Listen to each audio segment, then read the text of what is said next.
ఎందుకు ఏడుస్తున్నావు? అరే హ్యాపీ రక్షాబంధన్. మెయిన్ కీర్తిప్రియ గురించి చెప్పాలా. సో గైస్ లైఫ్ లో చాలా బాధలు చూసింది, ఎన్నో కష్టాలు చూసింది. అండ్ వీళ్ళ మమ్మీ చాలా సపోర్ట్ ఉండే, కానీ వీళ్ళ మమ్మీ ఇప్పుడు లేరు. ఛానల్ మాత్రం లైక్ చేయండి, షేర్ చేయండి, సబ్స్క్రైబ్ చేయండి.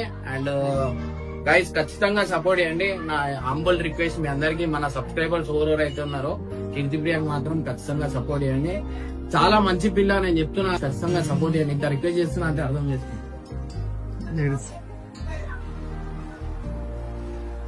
ఎందుకు ఏడుస్తున్నావు? అరే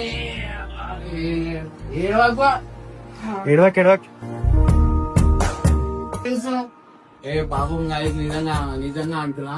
అరే ఏడవకు, అరే నువ్వు ఎందుకు ఏడుస్తున్నావు? నాకు ఇక కష్టాలు అందరికి వస్తాయి. నువ్వు ఇదే టైంలో ధైర్యంగా ఉండాలి. నువ్వు ఎప్పుడు ఏడుచుకుంటున్నావు అనుకో, ఇంకా కొంతమంది అదైతారు.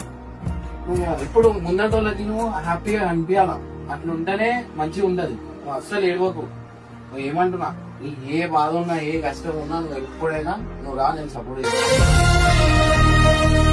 ఏమున్నా ఏం లేకపోయినా మేము ఉన్నాం, బాధపడకు. నువ్వు ఏ టైం ఫోన్ చేసినా నేను ఫోన్ చేస్తాను. హ్యాపీగా ఖుషి ఖుషిగా కట్టు, హ్యాపీగా కట్టు. ఏడ్చుకుంటా కడితే మళ్ళా అన్న ఏడిపించిందంట.